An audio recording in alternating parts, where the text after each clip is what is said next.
So I've been journaling now for a little less than a year regularly, and I can say writing a journal of gratitude really transformed my life. It transformed my reality in a way that I cannot even describe with words. I think it's of a great importance that we find every single day and every single night a couple of things in our lives that we are grateful for, and everybody can do that. It can be the smallest thing, and write it down, write it on a piece of paper, gather your thoughts and just concentrate on that, and it will grow. It's like a seed.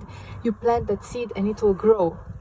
So concentrate on a little walk that you did today, on good food that you ate, on smile that you saw on the face of your beloved one, and that will grow every single day. You just need to focus on that, and you will see some amazing changes start happening in your life. I'm very happy that I have my beautiful journal, brand new this year, 2024.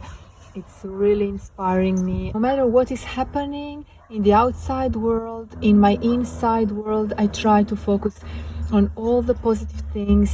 So it's like my positive journal, because this is what I want to create for the outside as well. And I need to write those thoughts down because they are more real once they are put on a piece of paper. Try it out, you will see.